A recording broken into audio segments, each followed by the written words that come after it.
मैं सत्य कहता हूँ सखे, सुकुमार मत मानो मुझे। यमराज से भी युद्ध में प्रस्तुत सदा मानो मुझे। है और की तो बात क्या, मैं गर्व तो करता नहीं। मामा तथा निज तात से भी युद्ध में डरता नहीं।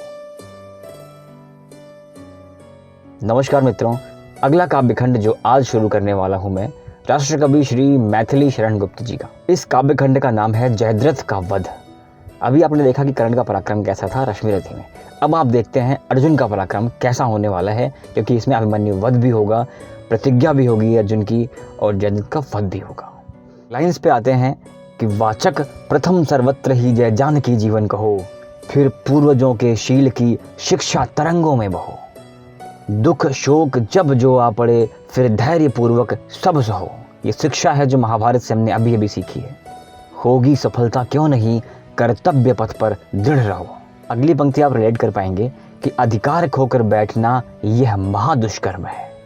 अपने 5 गांव या अपना राज्य छोड़ देना भी दुष्कर्म है, और धर्म के लिए अपने बांधों को दंड देना धर्म है। ये महाभारत की सीख है। इस तत्व पर ही कौरवों का पांडवों से रण हुआ, जो भव्य भारतवर्ष के कल्पांत का कारण हुआ। हो स्वप्न तुल्य सदैव को यह शौर्य सहसा खो गया। हाँ हाँ, इसी सम्राग्नि में सर्वस्व स्वाहा हो गया। महाभारत के बाद कुछ भी नहीं बचा था। जैसा कि भगवान ने कहा था ना कि सोचो क्या दृश्य प्रकट होगा रण में जब काल प्रकट होगा, तो वही दृश्य है। और गुप्त जी भी यही कह रहे हैं कि सर्वस्व स्वाहा हो गया। दुर्वृत्त दुर्योधन जो शठता सहित हठ मानता, जो प्रेम पूर्वक पांडवों की मान्यता को मानता। प्रेम पूर्वक राज्य नहीं दिया, 5 ग्राम भी देने को तैयार थे, वो लेने को तैयार थे, नहीं दिया। हाँ, बंधुओं के ही करों से बंधुगढ़ मारे गए। हाँ, तात से सुत शिष्य से गुरु सहट मारे गए। ये महाभारत में क्या क्या नहीं हुआ, जो कभी नहीं होता था वो भी हुआ। इच्छा रहित भी वीर पांडव रत रण में हुए अहो, कर्तव्य के हित विज्ञ जन क्या क्या नहीं करते कहो।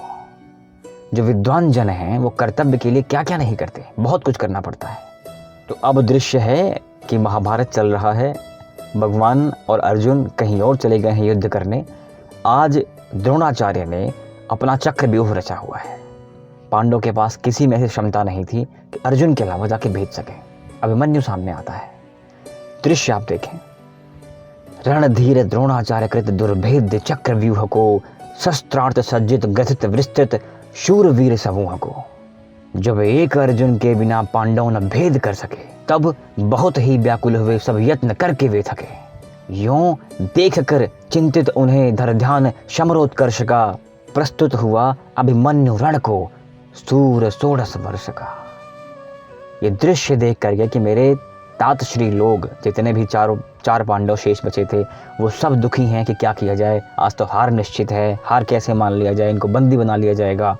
ये दृश्य देखकर, शोकाकुल देखकर अभिमन्यु सामने आता है और कहता है कि आप लोग चिंतित क्यों हैं। वह वीर चक्रव्यूह भेदने में सहज संज्ञान था।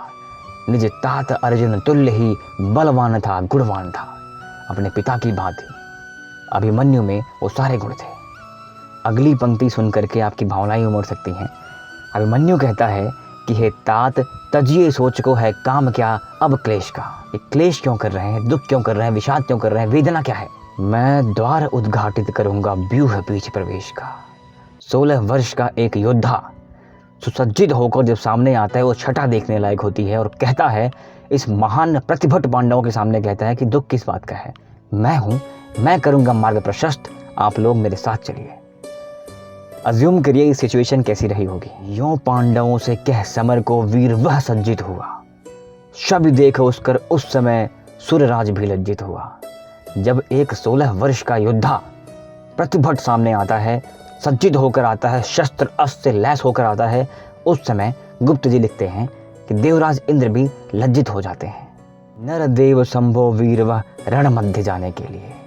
नर देव मतलब लग नहीं रहा था कि ये नर है, वो देवतुल्य नर था। नर देव संभव वीर वह रण मध्य जाने के लिए, बोला वचन निज सारथी को रथ सजाने के लिए। सारथी से कहता है कि मेरा रथ सजाओ। यह विकट साहस देख उसका सूत विस्मित हो गया। सारथी विस्मय में आ जाता है, कितने प्रतिभट बलवानों के सामने मैं इनको लेके जाऊंगा, बालक को। लेकिन आज की तरह लोग दूसरे का मनोबल छीन नहीं करते, डिमोटिवेट नहीं करते, मोटिवेट करता है। कैसे करता है? कहने लगा इस बात फिर देख उसका वह नया, हे शत्रुनाशन आपने यह भार गुरुतर है लिया। है द्रोण रण पंडित कठिन है व्यूह भेदन की क्रिया। कहता है कि आपने जो कहा है बहुत उचित कहा है और ये जो भार आपने लिया है वो अदम्य साहस का परिचय देता है। लेकिन जो द्रोण है वो रण के पंडित हैं, विद्वान हैं, ज्ञानी हैं, उनकी व्यूह को भेजना कदाचित थोड़ा असंभव सा लगता है, यह कठिन है। रणविज्ञ यद्यपि आप हैं पर सहज ही सुकुमार हैं। यह ब्रह्मांड जानता था कि अभिमन्यु एक योद्धा है। जब महाभारत में पितामह से उसका एक बार सामना होता है तो उन्हें मार्ग नहीं देता और कहता है कि मैं आपके पौत्र का बेटा हूँ।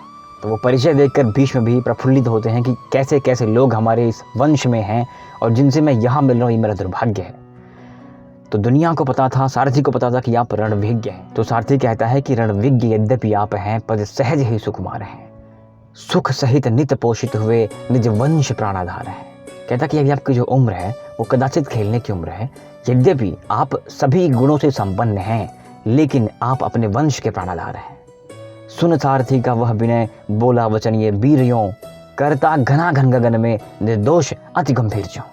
अगली पंक्ति के भाव को आप देखिए कि हे सारथे है द्रोण क्या देवेंद्र भी आकर लड़े, है खेल क्षत्रिय बालकों का व्यूह भेदन कर लड़े। सारथी से कहता है कि हे सारथी, द्रोण क्या चीज़ है, स्वयं देवेंद्र भी आकर लड़े तो क्षत्रिय बालकों का काम ही व्यूह भेदना है। उदाहरण देते हैं अभिमन्यु कि श्री राम के हयमेध से अपमान अपना मान के, मख अश्व जब लवकुश ने युद्ध किया रण ठान के। कि जब भगवान राम ने अपना घोड़ा छोड़ा हुआ था तो उनके ही बेटे लवकुश ने अपना अपमान मान के उसको पकड़ लिया था, युद्ध किया और जीते। तो वो तो लवकुश थे, उनकी उम्र और कम थी। मैं अभिमन्यु हूँ, मैं 16 वर्षों का हूँ। अभिमन्यु 16 वर्ष का, फिर क्यों लड़े रिपु से नहीं। कि जब वो छोटे बालक लड़ सकते हैं तो मैं 16 वर्ष का वीर मैं क्यों नहीं लड़ सकता। क्या आर्य वीर विपक्ष वैभव देख कर डरते कहीं, कि विपक्ष को देखकर कहीं भय किया जाता है कि वो कितने प्रतिभट हैं। अगला उदाहरण आप सुनिए कि सुनकर गजों का घोष मान अपयश की कथा, उन पर झपटता सिंह शिशु भी रोष कर वह सर्वथा। कहते हैं कि जब हाथी कहीं दहाड़ रहा हो तो सिंह का छोटा सा बच्चा शावक भी ना उससे युद्ध करता है अपना अपयश मान के। फिर व्यूह भेदन के लिए अभिमन्यु उद्यत क्यों ना हो। क्या वीर बालक शत्रु का अभिमान सह सकते कहो। कि ये सब देखने के बाद अगर मैं उनका अभिमान सह के यहाँ रुक जाऊं तो क्या ये अपमान नहीं है। और अगली 2-4 पंक्तियाँ ऐसी हैं जो आपने शायद पहले कभी सुनी भी हो। एक बार पुनः आप सुनिए और समझिए कि भाव क्या है। सारथी से कहता है कि मैं सत्य कहता हूँ सखे, सुकुमार मत मानो मुझे, यमराज से भी युद्ध में प्रस्तुत सदा मानो मुझे। है और की तो बात क्या मैं गर्व तो करता नहीं, मामा तथा निज तात से भी युद्ध में डरता नहीं। अभिमन्यु विश्लेषण करते हैं और बताते हैं कि मेरे मामा स्वयं केशव और मेरे तात स्वयं अर्जुन से अगर युद्ध हो जाए तो मुझे भय नहीं कभी उस बात का। अभिमन्यु कहते हैं कि जो उन 16 वर्ष के राजीव लोचन राम ने मुनिमख किया था पूर्ण वध कर राक्षसों के सामने। कि जैसे भगवान राम ने 16 वर्ष की आयु में राक्षसों का वध किया था मुनियों के लिए, तपस्याओं के लिए। कर व्यूह भेदन आज त्यों ही वैरियों को मार के, निज तात का मैं हित करूंगा यश विमल विस्तार के। यों कह वचन निज सूत से वो वीर रण मन में दिए, पहुंचा शिविर में उत्तरा से विदा लेने के लिए। अपनी पत्नी उत्तरा के पास जाते हैं और कहते हैं कि मैं आज युद्ध में जा रहा हूँ। अब उत्तरा को अपशकुन हो रहे होते हैं, उत्तरा उनको रोकने का प्रयास कर रही होती हैं। क्या अपशकुन हैं, क्या कहना चाह रही हैं, वो शब्दावली मिलते हैं कल।